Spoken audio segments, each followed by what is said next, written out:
2020 corona காலகட்டம். நான் பாடநிலை பறையநிலை என ஆக்ரோஷத்தோடு பாடும் ஒரு இளைஞனின் பாடல் சமூக வலைத்தளங்களில் வைரலானது. அதுதான் வேர்டனின் முதல் பாடல், வாய்ஸ் ஆஃப் வயலன்ஸ்.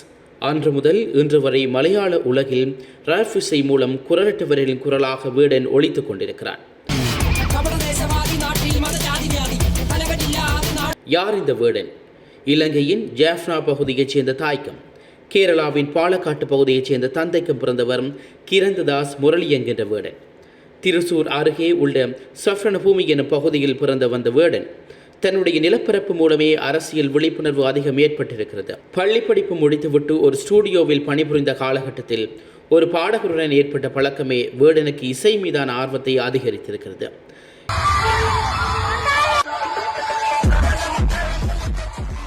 அன்பார்ந்த பார்வையாளர்களே, உங்களுடைய நிறைந்த ஆதரவை வழங்கி எமது யாழ் டிவி சேனலை சப்ஸ்கிரைப் செய்யுங்க. எனினும் இன்னும் எமது சேனலை ஆரம்பித்து 1.5 வருடங்கள் ஆகியும் எமக்கான பார்வையாளர்களின் ஆதரவு குறைவாக உள்ளது. மேலும் எமது சேனலை சப்ஸ்கிரைப் செய்யாமல் 98% பார்வையிட்டு வர்றீங்க. உங்களுடைய ஆதரவு எமக்கு மிகவும் முக்கியமானது. எங்களை ஊக்குவிக்கவும் எமது செய்திகளை தடைகளின்றி உடனுக்குடன் அறிந்து கொள்ளவும் எமது சேனலை சப்ஸ்கிரைப் செய்யுங்க. மேலும் பெல் பட்டன் அழுத்தி எம்மை உற்சாகப்படுத்துங்க. இதற்காக தன்னுடைய பேரான கிரந்ததாஸ் முரளி எனும் பெயரை வேர்டன் என மாற்றியிருக்கிறார். வேர்டன் என்பதற்கான அர்த்தம் அவர் வாழ்ந்த சமூக மக்கள் வேட்டைக்கு செல்வதை குறிப்பது. காலனி பகுதியாக பார்க்கப்பட்ட சொஃப்ரன பூமி தன்னுடைய தந்தை வழி பாட்டி உட்பட பலர் முன்னொரு காலத்தில் நிலங்கள் வைத்திருந்ததையும் பின்னர் அந்த நிலங்கள் சூழ்ச்சிகள் மூலம் பறிக்கப்பட்டதனையும் தன்னுடைய பாட்டியின் கதைகள் மூலம் தெரிந்து கொண்ட கதைகள்தான் வேர்டன் தன்னுடைய பாடல்களில் வரிகளாகவும் மாற்றியிருக்கிறார். காடுகளை சூறையாடுபவர்களின் நாட்டில் அரிசியை திருடுபவர்கள் இறந்து விடுவான், நம்பத்தகாதவன் ஆட்சி செய்யும் இடத்தில் அவன் நிலத்தை கொள்கையடித்து அழித்து விடுவான், நன்கு அறியப்பட்ட முட்டாள்கள் உங்களை போருக்கு அழைப்பார்கள். தன்னுடைய வரலாற்றிலிருந்து சமகால அரசியலையும் இணைத்து வரிகளை கட்டமைப்பது வேர்டனின் பாடலுக்கு மேலும் வளர்ச்சியேற்கிறது. குறிப்பாக வாய்ஸ் ஆஃப் வயலன்ஸ் பாடல் வெளியான காலகட்டத்தில் CIA-க்கு எதிரான போராட்டங்கள் நடைபெற்றுக் கொண்டிருந்தது.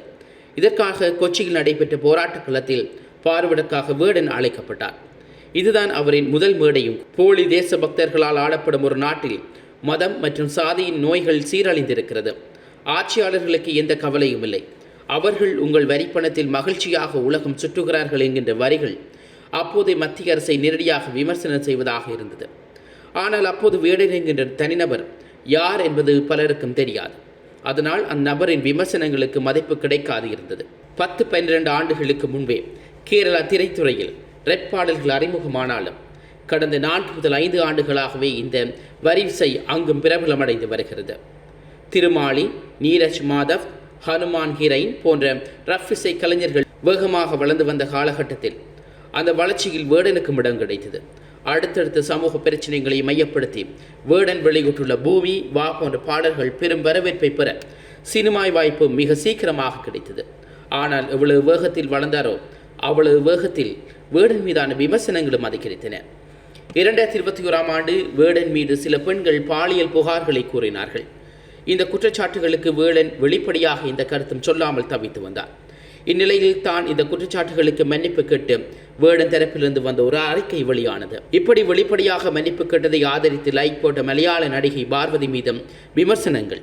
இதுவே இந்த கருத்தை அவர் நீக்கியிருந்தார். இதன் பின்னர் 2 ஆண்டுகள் நீண்ட இடைவெளிக்கு பிறகு மீண்டும் திரையுலகில் கிடைத்த வாய்ப்பை பயன்படுத்தி கொண்ட வேர்டன் தொடர் வெற்றிகளை பெற்றார். மஞ்சுமைல் பாய்ஸ் போன்ற வெற்றி படங்களுக்கும் பாடல்களை எழுதியது. மாநில எல்லைகளை கடந்து வேர்டனை கொண்டு சென்றது. இதனால் கேரளாவின் இடதுசாரி அரசு நடத்தும் சில நிகழ்ச்சிகளிலும் வேர்டன் பாடுவதற்காக அழைக்கப்பட்டார். தொடர்ச்சியாக மத்திய அரசு மீதான விமர்சனங்களும் இதுபோன்ற நிகழ்வுகளும் வேர்டன் மீது அரசியல் சாயத்தை கொண்டு வந்தன. கடந்த மாதம் வேர்டன் கொடுத்திருந்த ஒரு நேர்காணலில் பாஜக அரசின் நடவடிக்கைகளை கடுமையாக விமர்சனம் செய்திருந்த சில நாட்களில் வேர்டன் வீட்டில் 6 கிராம் கஞ்சா இருந்ததாக கைது செய்யப்பட்டார்.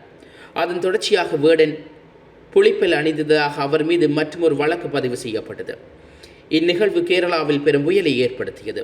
பாஜகவை விமர்சனம் செய்ததற்காகத்தான் வேர்டன் கைது செய்யப்பட்டதாக பலரும் விமர்சனங்களை முன்வைத்திருந்தார்கள். இதற்கிடையில் இந்த வழக்கில் ஜாமீன் பெற்ற வேர்டன் கஞ்சா அடித்ததை ஒப்புக்கொண்டு அது தவறு என்றும் இதுபோன்ற தவறுகளிலிருந்து அனைவரும் விலகி இருக்க வேண்டும் எனவும் வேண்டுகோள் விடுத்தார். இப்படிப்பட்ட சூழலில் தான் இப்போது மீண்டும் வேர்டன் பேசுபொருளாக மாறியிருக்கிறார். கேரளாவில் உள்ள இந்து தத்துவ அமைப்பான ஐக்கிய வேதி அமைப்பின் தலைவரான சசிகலா வேடன் இந்து மத சித்தாந்தங்களுக்கு எதிரான செயற்படுவதாகவும் சமூக சீர்கேடுகளை விளைவிப்பதாகவும் அவர் மீது நடவடிக்கை எடுக்க வேண்டும் என்றும் காவல்துறையினர் புகார் அளித்திருந்தார்கள். அவரைத் தொடர்ந்து பாஜகவின் கவுன்சிலர் மினிமோல் என்பவர் வேடன் மீது NIA நடவடிக்கை எடுக்க வேண்டும் என்றும் புகார் அளித்திருந்தார். வேடன் பிரதமர் பற்றி அவதூறாக பேசுவதாகவும் அவர் மீது நடவடிக்கை எடுக்க வேண்டும் என்றும் கேட்டுக்கொண்டுள்ளார். பாஜகவினர் இந்த நடவடிக்கைகளுக்கு கேரளாவின் CM உள்ளிட்ட பல அரசியல் கட்சிகளும் மக்களும் இந்த கண்டனங்கள் வர தொடங்கியுள்ளன. இதன் காரணமாக கடந்த 2 நாட்களாக தமிழ்நாட்டிலும் வேடன் மிக வேகமாக பிரபலமடைந்து வருகிறார். தன்னுடைய முதல் பாடலான வாய்ஸ் ஆஃப் வயலன்ஸ் பாடல் வெளியான சமயத்தில் கேரளாவின் இப்போதெல்லாம் யார் சாதி பார்க்கின்றார்கள், வேடன் தேவையில்லாத பிரச்சனைகளை ஏற்படுத்துகிறார் என்ற விமர்சனங்கள் எழுந்த போதும் பாதிக்கப்பட்டிருக்கின்ற ஒருத்தன் அவருடைய வலிகளை பேச ஒரு வாய்ப்பு கிடைத்திருக்கிறது, உங்களால் எப்படி அதை தடுக்க முடியும் என்கின்ற கேள்வி எழுப்பியிருந்தார் வேடன். இப்போது மீண்டும் வேடனை தடுப்பதற்கான வேலைகள் தீவிரமாக நடைபெற்றுக் கொண்டிருக்கிறது. இதற்காக பதில் வேடலின் பாடல்களே இருக்கிறது.